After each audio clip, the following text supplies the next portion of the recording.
Hey, I'm glad you're here. You are eavesdropping on my conversations with everyday adults about coping with the tough stuff and how they got from bad to better. I'm Brandy Menefee, and these are coping stories.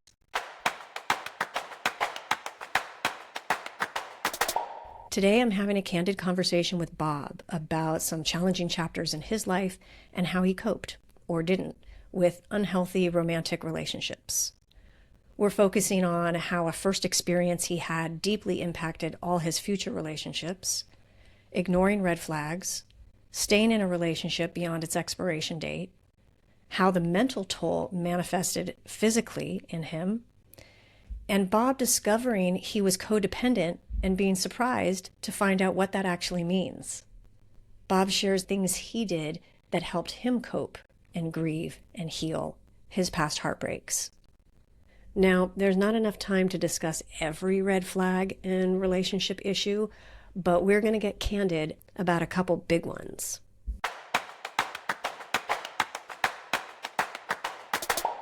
It's like a Lifetime movie, the stuff that I went through in that relationship. It's like a double feature Lifetime movie. Every plot line you can imagine, we probably went through.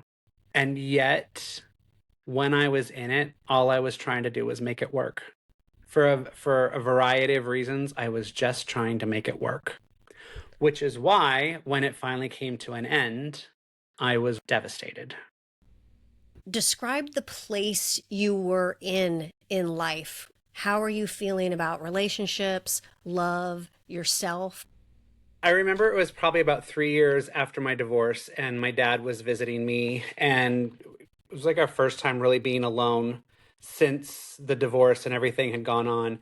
And he pulled me aside and he was like, I don't understand if it was so bad.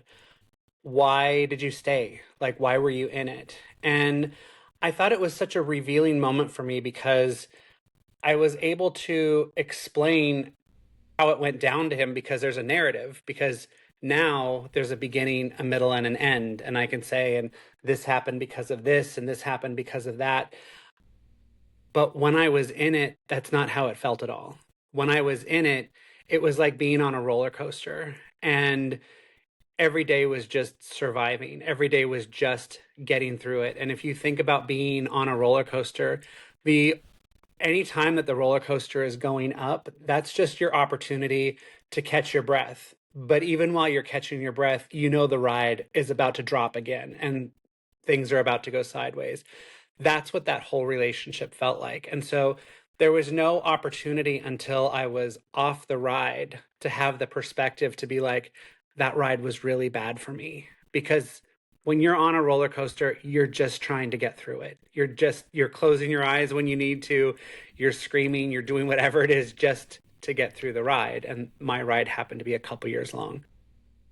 I can tell you when I was in it, I was in it.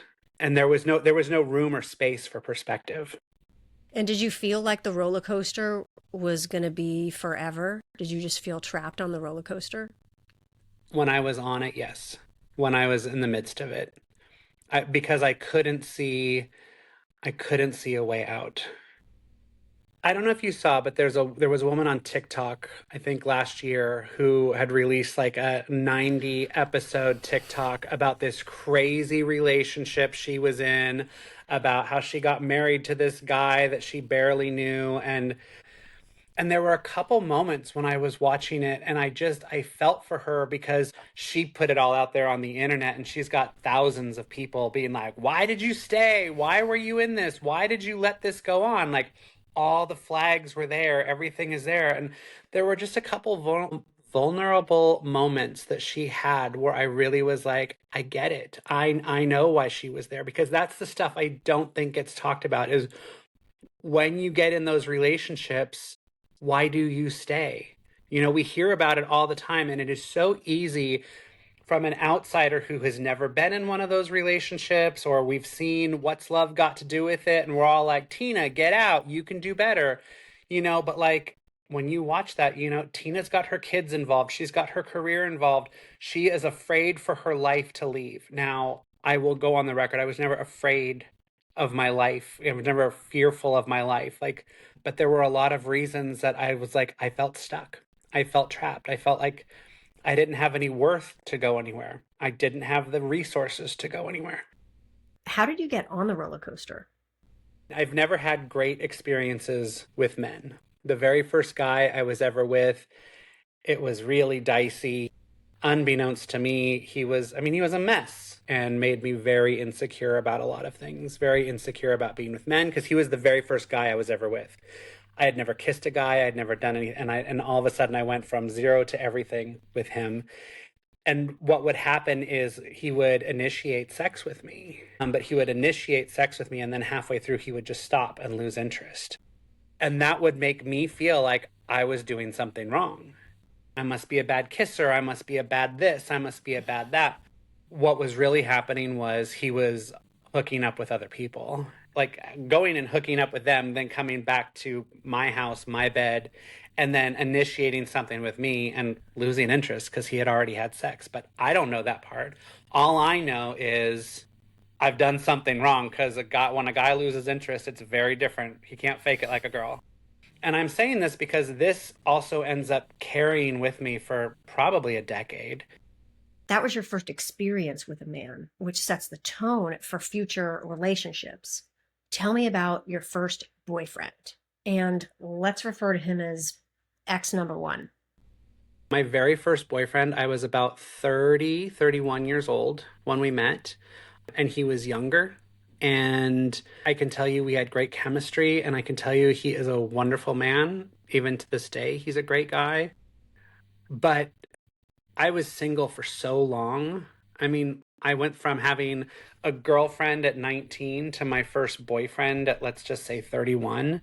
And very infrequent. I didn't really even date. I hooked up a lot here and there, but I had a lot of insecurities about my body being bigger, not fitting into the West Hollywood stereotype. And when I got into that first relationship, there was a lot of great things, and the things that were great, and then the things that didn't work really started to take a toll over time. And I stayed in that relationship way longer than I should have, way past the expiration date because I was I was insecure thinking it took me this long to find this one that it'll take me forever to find another one if there even is another one. And so when you live with that kind of fear and that kind of mindset, you start diminishing yourself, right? Like because you're willing to accept less and less because it's still better than what it'll be like with nothing on the other side, right? And when it did finally end, it really devastated me. And it devastated me in a way that I could have never predicted. I do think there's like a training you go through dating in your younger years, like you get used to, I date somebody, we break up, and then I meet somebody new, and then we break up, and it kind of conditions you to know that, oh, this breakup sucks, but I know there'll be somebody else and we'll give it a try. Well, I didn't know there would be somebody else. Like for me, he was one and done, right? And so I was devastated. Like I got Bell's palsy on my face. Like the physical toll that it took on me was so intense.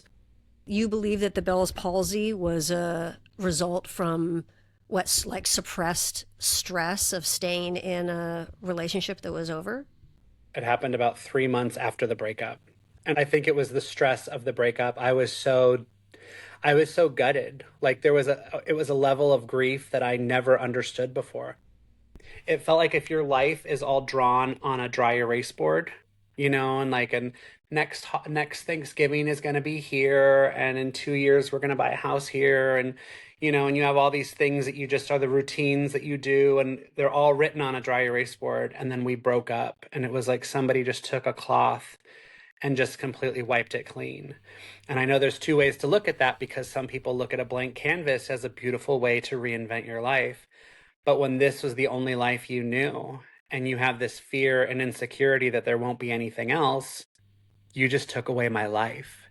And I mean, and we broke up at the end of January, and I would sit and have thoughts about like next Christmas and how all those plans were gone. Next Thanksgiving, all those plans were gone. Like it was like I was devastated, and I didn't want to be with people, and I didn't want to be alone. Like it really took an internal physical toll on me, and mental, in a way that, as I continue to go through this story, took many years for me to recover from. When and how did you end up getting into your next relationship?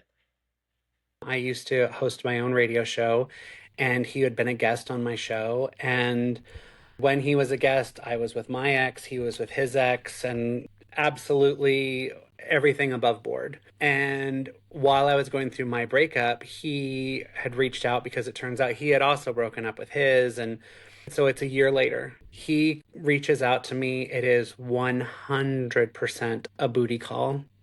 He had no intention for it to be anything else. He was drunk. He was texting. He went through his address book, and my name starts with a B, and I happen to be at the top of the address book. Did you know when he reached out that it was just a booty call? No. What I thought was Ed McMahon had just called me and said that I had won the Publishers Clearinghouse sweepstakes, because he was on the phone with me. He was flirtatious. I knew he was hot. I knew he was sexy. He was a musician. He had all these things going for him. And because I was so conditioned to believe that there would never be anyone else, so that when all of a sudden somebody else who I was like really attracted to and thought, oh my God, this is my second chance, that's what set the stage for everything that's about to come forth. I wasn't going to lose it at any cost. I was like, oh my God, God, the universe, whatever you want to say, life is giving me a second opportunity here. There were red flags from jump, and I just jumped over them. And there were a lot of things that I chalked up to him being. He was a musician, and he was confident, and he was sort of the bad boy, and all those things that are sexy. And they never read as red flags. Ooh. All of that adoration that he was giving me in the beginning, like I was soaking it up, because the truth is I was still broken from the previous relationship. I had never healed. I had never taken the time to heal.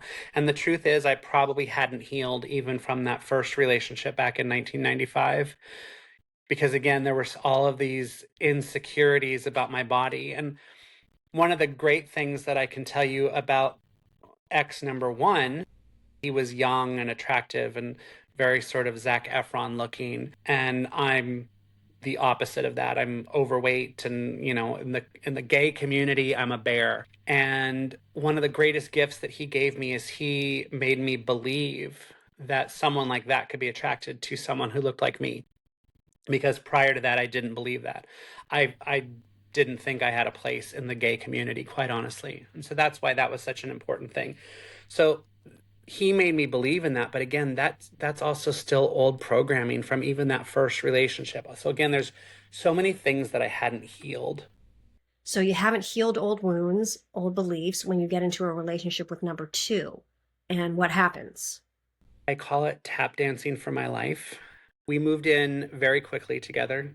He had this grand notion of he wanted to be on the penthouse of the building that he was already in. And so that meant he wanted me to move in. He was like, you're who I want to be with. I don't want to waste any more time. And that was music to my ears. And so I gave up my apartment, and the money that I was spending on my apartment, he's like, between that and what I'm already paying here on the second floor, that's enough for us to afford the penthouse. I was so famished for this kind of love, to be taken care of this way. I think that most people would. You know what I mean? Yeah, You're with an attractive person who, was pursuing you, and they only want to be with you, and they want to move fast, and they're sure of it, and like, let's move into the penthouse. Like, it sounds amazing. exactly. It sounded amazing. I was buying it hook, line, and sinker. And like I said, any red flag that I had, I just ignored. They were there. Can you give me an example of a red flag or two that was there that you jumped Um, over? First of all, we would get in these sort of knockdown fights, and I'm not a big fighter, but like all of a sudden we would be like screaming at each other. Like after a weekend, it would be like we would be drunk, and he would be like punishing me and doing these sort of like mind games which would cause me to be like begging him, no, no, no, everything's fine. I'm so sorry. I'm so sorry. I shouldn't have said it that way. I know there's many other issues we're not going to discuss, but what's one more red flag? He was still hooking up with other people very openly with me. Put that in the red flag bucket. Was he open about wanting to have an open relationship? Yes. It's like a weird loophole because one thing that he will tell you if you were to talk to him today is that he never lied to me. He was open about what he was doing with other people, which he was. And the truth is, I was never really okay with it. I tried and I tried. And I learned a lot about codependency. I always thought codependency had to do with I can't be alone and we just need to be on top of each other. Like I was not anything I had ever really researched or thought about. And what I learned codependency actually is wanting somebody to change and believing you can change them. So when I say that comment that I was tap dancing for my life, I thought, okay, if I'm the best boyfriend, he won't need to be with another boy. If I'm the greatest lover, he won't want to have sex with somebody else. Would show up at his job and make sure all of the people that he worked with loved me so that he would be like, I'm with the greatest guy. And I do believe he knew that he was with someone great. My efforts weren't false, but my efforts were exhaustive because I was doing it at every corner and in every way. And it's like I wanted to be enough for him. Like I felt like if I could do enough, he would forego hooking up with other people. But it's never who he was going to be. It's not who he is. So that part is on me. Like when we got into this relationship, I wanted it so badly that I was willing to overlook some of the things, including him wanting to still be with other men, because I thought I could change it. I thought if I performed well and hard enough that he would choose me, that he wouldn't need to be with anyone else. The words that he was giving to me is, I want you to be my husband. We're going to have kids together. We're going to have multiple homes and we're going to travel and all these things that made it sound like I was going to be enough. We just had to get there. Oof. But the truth is his actions were never there. What was the defining moment for you? The real defining moment for me, since we're really going deep here, I had a pretty unfortunate situation with my mom growing up. She was very neglectful and, long story short, wasn't a great person. And so I never really knew what it was like to have somebody taking care of me. I've never known what it was like to have a safety net, ever, ever, ever in my whole life.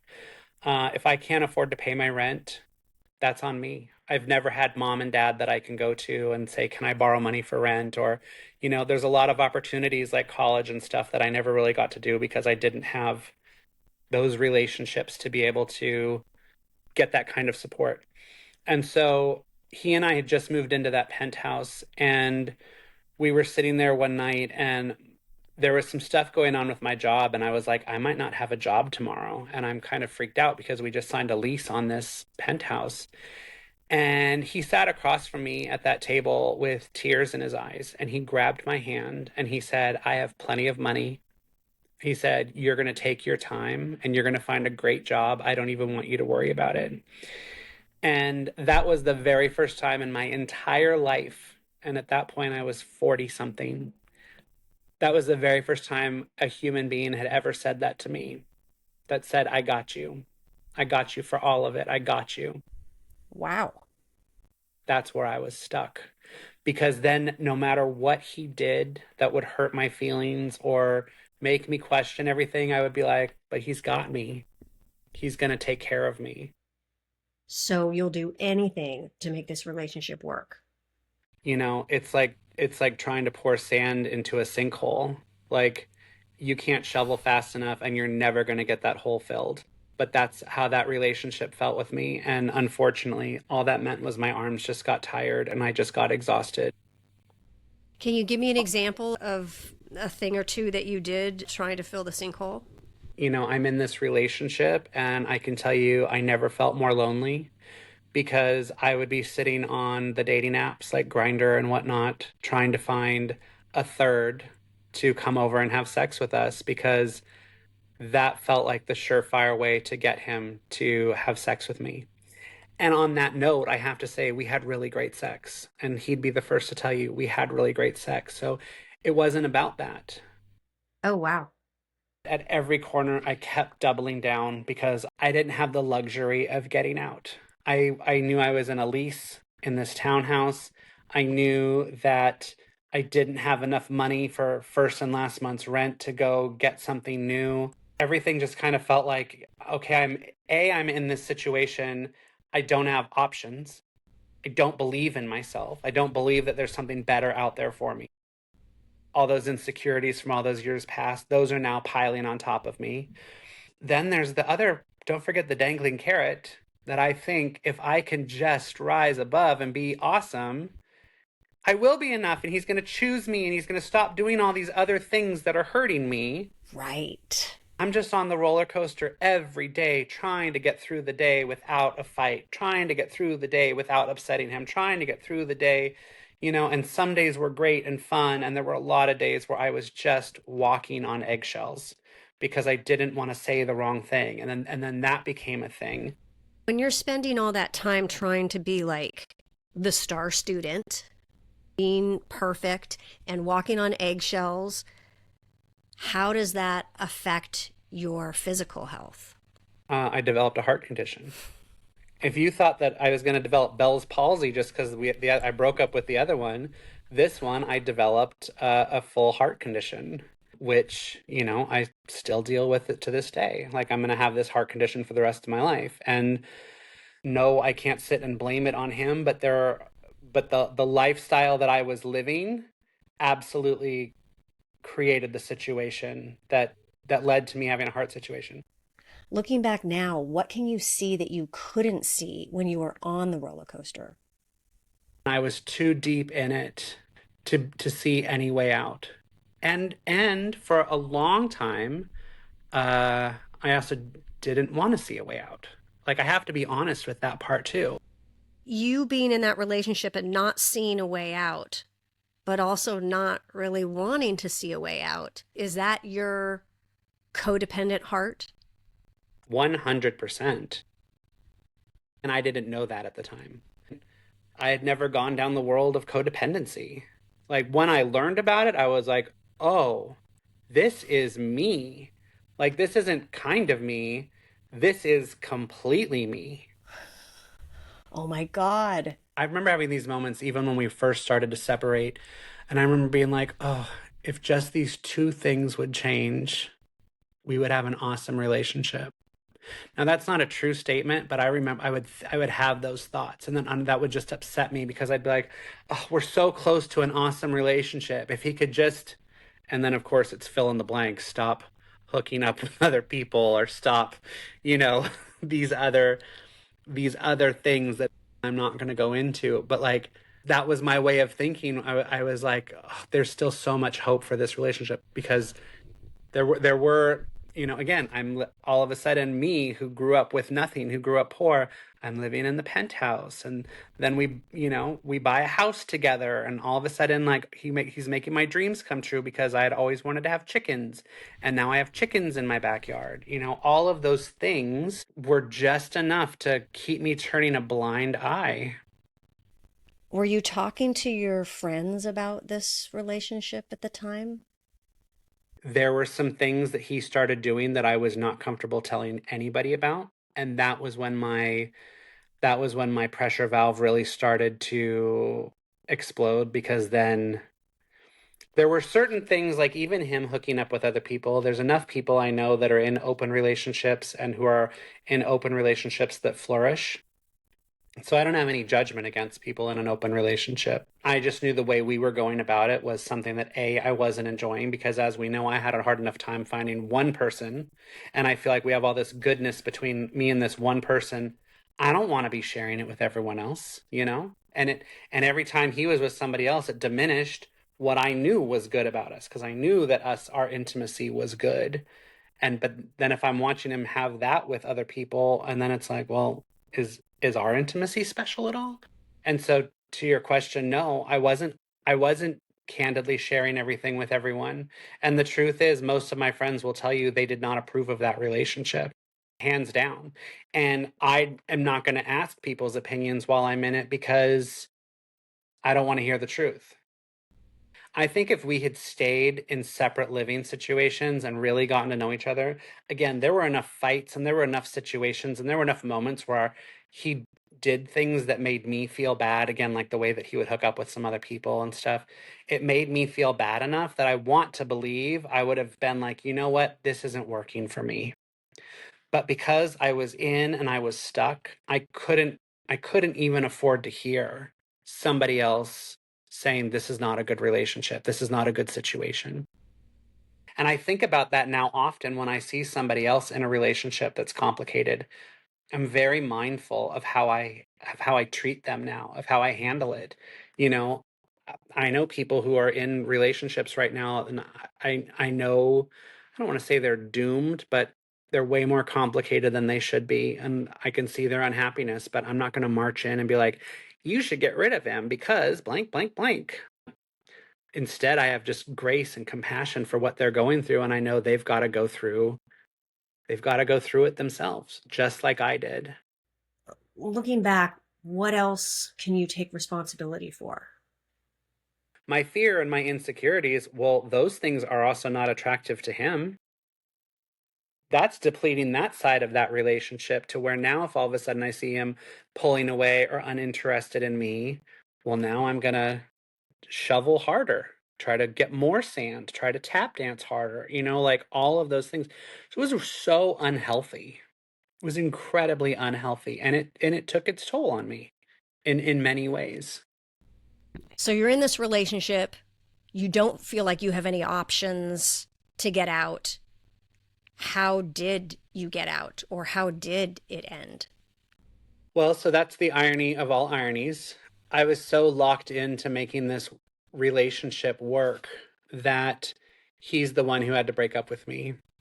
There were enough situations that I should have absolutely been the one to say, get out of this relationship, love yourself a little bit better than this, have some boundaries.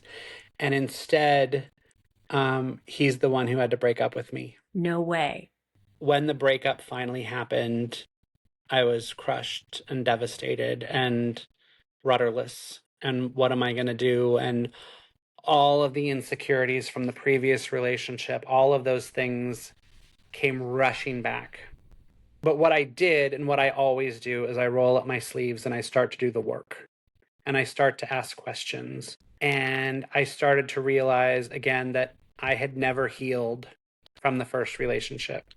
And then I started to realize that because I wasn't healed from that relationship was what opened the door for this current relationship that I'm now getting out of. So the very first thing that I started to do was go backwards, and I wanted to heal that first relationship. When ex number one and I broke up, it was not good. It turned ugly. And so I had blocked him for a couple years. And that was the very first thing that I did was I reached out to him and had a conversation. It was a long overdue conversation. I always use this analogy that, when you have a ringing in your ear and you get so used to it that you actually don't know that it goes away until it stops. You just get used to it always being there. What I learned was that that ringing basically was in my ear all through the next relationship. And it wasn't until I finally had this situation where I reached out to ex number one and we had this incredible conversation and he apologized for some things that I didn't know I needed to hear. Really took some ownership over some stuff and it was so healing. And I remember that night driving home and I described it as like when you go to the chiropractor and they like give you a good crack and it turns out your rib was out of place the whole time and they popped it back in and now even though it's still a little tender you just feel so much better. Like that was the night that like the ringing in my ears stopped. And then that was like an aha moment of like, oh, if that was there this whole time, what else is there? What else have I not been uncovering? What was next on the list?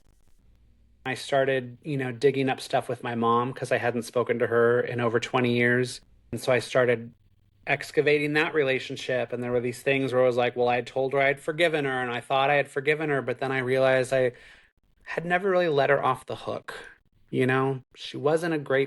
definitely was not a great mom. And she definitely wasn't welcome back in my life. But, you talk about forgiveness is about for yourself. It's not so much about for the other person. And so because I had felt like I had done that 15 years prior or whatever, that it was done, then I was like, it wasn't done. And I ended up writing her a letter and letting her know that, like, I mean, I didn't say it like this, but I was like, you're off the hook. We're good. Which ultimately let you off the hook. Correct.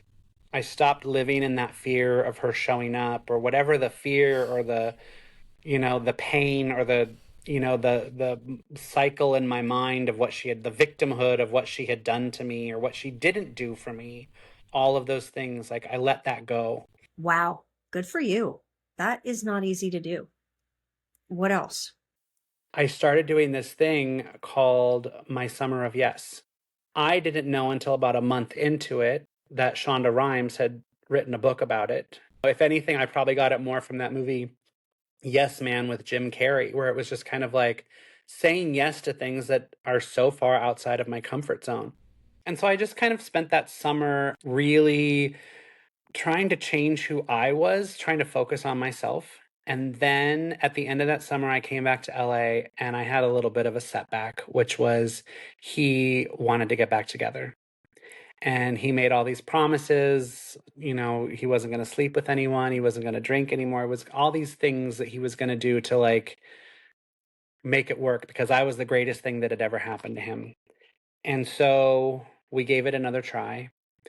And 6 months later, when of course the wheels inevitably fell off that bus, I was somehow twice as devastated now because now I felt embarrassed because I had to basically talk all of my friends into I'm giving it another try. And this is this person who they've all been like, we don't like him. We don't like him for you. And I'm like, no, no, no, I promise. Like, we're going to give this another try. So now we're breaking up. And now I feel like just I have egg on my face. And so I don't even want to reach out to my friends.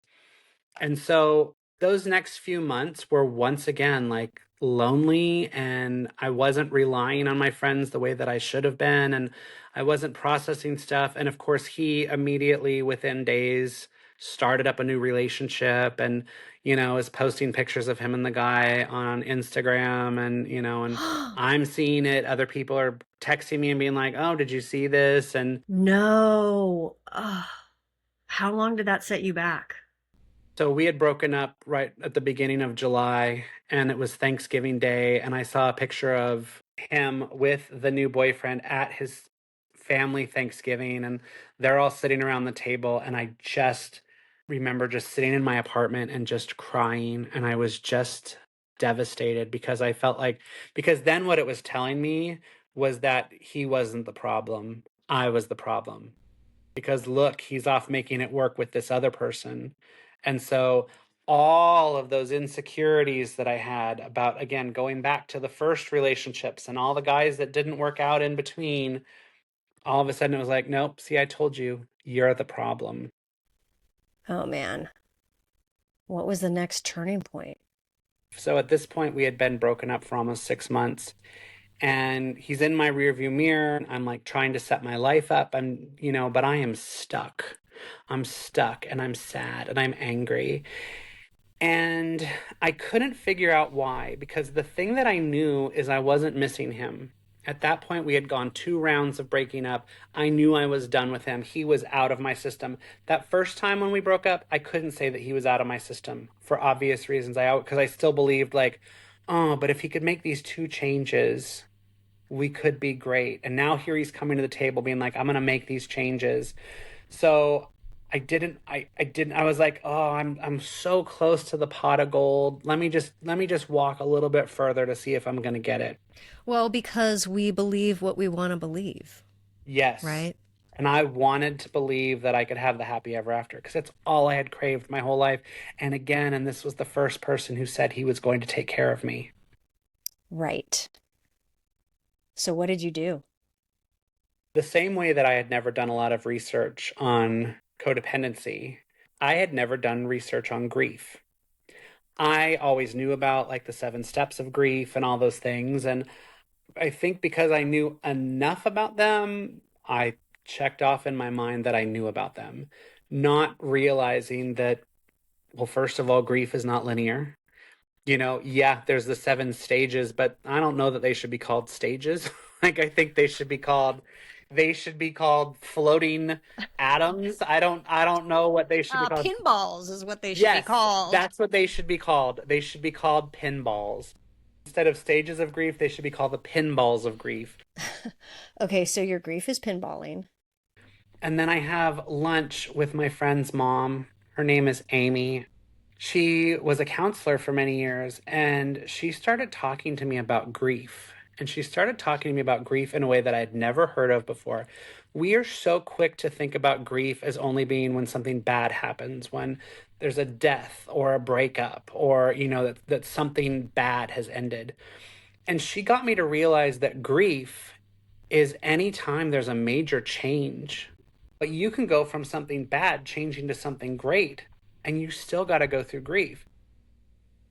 You might have lived in that little 1 bedroom apartment for all of those years, and now all of a sudden you've won the lottery and you're going to move to a mansion and things are going to be great. Well, when you're saying goodbye to that little apartment, you're going to be like, oh my God, remember that Christmas we had here? And like, yes, you're still going on to something big and awesome, but you have to grieve the thing that you're leaving behind. And when she said that, it was like it opened up my mind, and I realized like I definitely wasn't grieving him. I wasn't stuck in my grief with him because again, I was so clear he was bad for me. I was bad for him. That was a done deal. But all of a sudden I was realizing I was grieving being a husband. I was grieving that I never thought I was going to own a house. I was grieving that I finally had a kitchen big enough to cook for people and host. Like, I was grieving this life that, first of all, I never believed I was going to have for myself, and now had been taken away from me. So that's what I was grieving. Aha. So you realized this 6 months after the final breakup. And this is the very beginning of December. And then right around Christmas time, my heart starts going wonky again. My heart condition's acting up. Turns out my medication isn't right. And so I end up in the emergency room the day after New Year's. Now, not only am I being admitted to the hospital, because of course, when it's a heart thing, they're not going to let you out until they know exactly what's wrong. But now I'm ashamed. I'm embarrassed. Why haven't I taken better care of my health? Why am I still overweight? Why have I? So now I'm like not even telling anyone I'm in the hospital because I'm embarrassed and I'm ashamed. Oh, and by the way, don't forget you're single again. So if you die, who's paying attention? Who cares? Who's listening? That particular hospital trip was so dark for me. I felt just so alone and like, what had I done with my life? Oh, man. The reason I'm sharing all of this is because that was my moment. That was my moment where 2 days later, when I got out of the hospital, I was like, okay, enough. Enough of this whole thing about relying on everyone else. Like, as I'm sitting there in the hospital room, I'm just thinking about everything that I am doing, all my happiness, all of my success, the roof over my head. I'm relying on everyone else.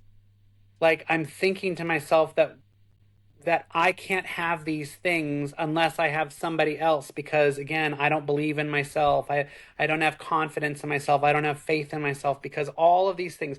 My mom never taught me how to dream. My mom didn't love me enough. I start dating men, they're not attracted to me, or sexually I'm not good enough. All these things, I'm not good enough. And so again, going back to ex number one, part of why I stayed with him longer than I should have was because I kept having this belief that I wasn't going to ever make enough money to afford a house, but he was going to be an actor. So I'm going to do everything I can to support his career so that he's the big success, so he can buy us a house, so he can make our life amazing, because I'm not going to be enough. And then I come up with X number two, and he makes all this money and he's doing all these things. And I'm just going to do everything to be the perfect husband in the background and tap dancing from my life, because with him, he's going to take me with him to the penthouse, all of these things that I didn't believe in for myself. And there I am alone in the hospital room. I was just like, enough is enough. I tapped back into my summer of yes. I tapped back into that feeling that I had had for those 2 or 3 months, where I was like, even though I was in a really dark place, but I was like, I was rolling up my sleeves and I was pushing myself to do things that I had never done before. I was swimming every afternoon at the gym. Like, I was never a swimmer, but I loved it. Like, I was learning new things about myself. I'd swore I would never paddleboard. And so for my birthday that year, a bunch of my friends, we all got together and we went paddleboarding on the Chattahoochee. I swore I would never do it because I was so afraid because of my weight. I was so afraid that because it was inevitable that I was going to fall off the paddleboard. And then with my weight and not being strong enough, I wouldn't be able to get back on the paddleboard. And then I was just going to lay in the water and drown. Like, I know all these things sound so dramatic and ridiculous, but like, this is how I treated myself for so many years. And so we went paddleboarding, and I spent most of it on my knees, and then I tried to stand up, and sure enough, I fell off. And my one particular friend, Matt, who I'm so grateful for him. He's athletic and does all those things. And he jumped up right off of his paddleboard, came over, got my paddleboard, like held it for me while I got back up on it. And it was just like a metaphor. And so here I am. This is like, again, the top of 2019. And I was just like, I've got to start focusing on me, because while we can sit here and feel sorry for me that I'm alone and I don't have anybody, and what if I die, who cares? The truth is, I also have a tremendous network of friends, and I had created a good life for myself. But I wasn't believing that. I wasn't tapped into myself. Right. Like, if I were to ever give a TED talk, it would be about this next point. There's so much talk about loving yourself. And loving yourself is necessary, absolutely. But loving yourself isn't enough. I worked on loving myself in my early 30s. I learned how to do that. In fact, I believe that because I learned to love myself, that's how I was able to end up with X number one. But what I needed, and what I think more people need, is to learn to rely on yourself. Loving yourself isn't enough. Relying on yourself. Okay, explain that. How do you do that? If I got invited to a party, my answer was, do I want to go? Yes or no. And I would RSVP yes or no, and I would RSVP for myself. Prior to that, it would be like, ooh, who would go to this party with me? And I start playing all the mental gymnastics of who am I going to invite, and who's going to like that person, and are they going to like this person? Like all of that stuff. Or, oh, I can't find anybody to go with, so I'm going to RSVP no. Like, all of that stuff gone. I was like, do I want to go to that party? Yes. RSVP, yes. Schitt's Creek, I love that show. That became like my show that particular season of my life. And they were doing the live show. I found out it was coming to the Wiltern, and I was like, do I want to go? Yes. I went and I bought one ticket. By buying that one ticket, I sat in the very front row. I went, and of course, it turns out a couple of my other friends were going. I was able to meet them for dinner, but I didn't hesitate. I didn't stop and be like, okay, well, if I buy 2 tickets, who's going to be the other one? Are they going to love it the way that I love it? And instead, I went and I got to have the full experience for myself. Then the next one, and this was kind of a big one from a spiritual sort of like woo-woo standpoint. So I love Chelsea Handler. Her show, Chelsea Lately, I discovered it literally during my first breakup. That 30 minutes was the thing that got me through the day. I was so emotional, and I didn't want to be with myself, and I didn't want to be with anybody. But that 30 minutes was my like safety net. And it also was like right before I would go to sleep. So it helped me feel calm enough to go to sleep. So cut to 2019, and Chelsea Handler is releasing her new book, and it's all about her going to therapy. And I was like, I want to go. I bought 1 ticket. So I go, and I do just like I did the other show. And I'm sitting there, and one of my dear friends was supposed to bring her mom that night. Her mom got sick at the last minute, and so she came by herself, literally sat in the seat directly in front of me. At which point she's like, my mom's not here. So then I come around and I sat with her. And then after the show, she like took me backstage. And that's where I got to meet Chelsea for the first time. Oh, wow. I'm telling that story because it was like, these were like my little nuggets from the universe. These were like my little gifts. It was like, the more I put myself out there and was learning to rely on myself, the more I was rewarded with these little moments. There were a lot of those things that started happening. And so my focus of 2019 was to learn to rely on myself. And I got to a point where I was like, I make my own money. Like, I made all of my money to be able to afford my apartment. I had money in the bank. Like, I was just like, I was living in a different way. I started imagining what it was going to look like for me to someday buy a house, that I could do it, that my career, I have a career. I've always had a career. I've always worked. Why am I belittling myself saying my career isn't enough because I don't have a house or I don't have a husband or I don't have this? It was like, no, I'm doing good. I make good money. I'm with good people. Like, I'm enough. Like, that was such a revelation. But it was a lot of work. And it shows. You can tell that you've done the hard work. In addition to learning to rely on myself, was also learning to heal all of those insecurities from all those years past, from the guy in 1995, from the stuff with my mom. And like, that's what it took, was to go through all of those things and be like, yeah, I'm confident. I wasted probably my entire 20s thinking I was a bad lover because of that first experience that I had.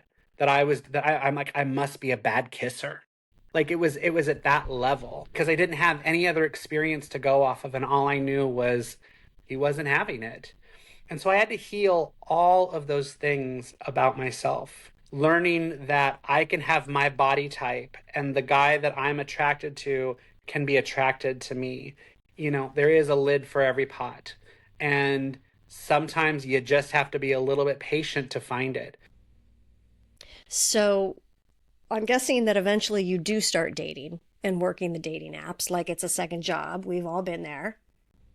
I remember saying to my friend, I'm like, I want to get off the dating apps. I'm wasting too much time. I was like, I think I'm going to go on a moratorium. 3 days later, one of my apps went off because I hadn't deleted it yet. And this guy starts chatting with me. So I literally was just stopping by his house on the way to my event, and he opened the door, and I watched his eyes light up. And the very first thing he said to me is, he's like, "Oh my God, you're so much more handsome than your photos. Like, you can be Brad Pitt or Channing Tatum or whoever you think is hot. Like, they're not going to live up to what you see in a photo. They're still good looking, but like, when we post our photos, we post our best version of ourselves, the best light, the best angle, the best everything. So for somebody to like be like, oh my God, you're even more handsome than your photos, that's a green flag. You bet your ass it is. We got married this last summer, and we've been together for 5.5 years. He is the greatest human being. All the things that my heart wanted, all the things that my heart needed, the person that I always imagined myself with is him. And what's different about this experience is that when we met, I didn't need him. I didn't need him at all because I needed myself. I finally was reliant on myself. Our whole relationship, we don't fight.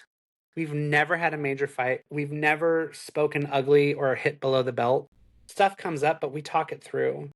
We have such a great respect for each other. And nothing about my relationship with him is gratuitous. With ex number two, because of what I had gone through with ex number one, everything I did with him was so gratuitous. I was constantly posting photos being like, oh my God, isn't my man amazing? He's the greatest guy. I'm so lucky to be with him. And then I would remember, I would be laying next to him and we would be in a fight. And I remember I would like be doing it just to like, look, I'm telling the world how amazing you are.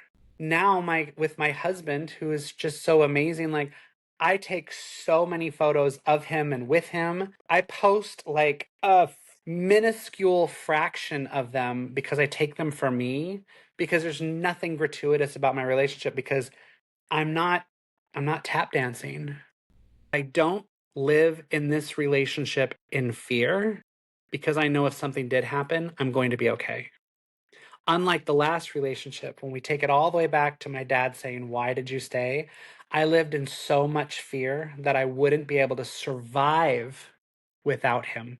Forget go on with my life, that I wouldn't be able to survive. That's how I felt about myself. And so that's why I'm such an advocate for learn to rely on yourself. Sure, love yourself, like yourself, take yourself on dates, but learn to rely on yourself. Know that you are enough. Know that you're the person that you're going to go to bed with every single night for your whole life. Like, rely on you. That is such an incredible message, and I really appreciate you sharing how. Because a lot of times we do get messages, whether it's to, love yourself or whatever, but we don't get enough examples of like, how the hell do I do that? And I'm so happy for you that you have clearly done the work. Thank you. I feel that. When I hear that, it warms my heart because I receive it. I receive it in a way that prior to all of this, I couldn't have received. But when I hear that now, I receive that because, yeah, I worked hard. I worked hard to be a good friend. I worked hard to be a good human. I worked very hard to be in this relationship. I worked hard on myself. I worked hard to learn to love and rely on myself. And what a waste it would be if I weren't saying thank you for acknowledging my hard work. Because it was hard work. I did not win the lottery with him. I didn't. I'm so grateful to be with him. He is the greatest thing that has ever happened to me, and I love him so tremendously much. But he wasn't a lottery ticket. He's not a needle in a haystack. He's my lid.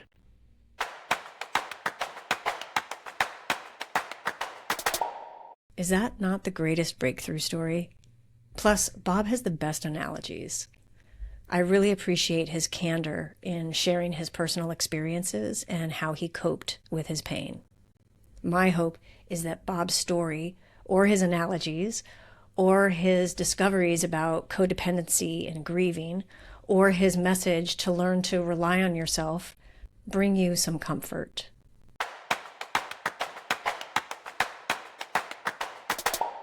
I'm really glad you stuck around. Thanks for listening to Coping Stories. And one last thing.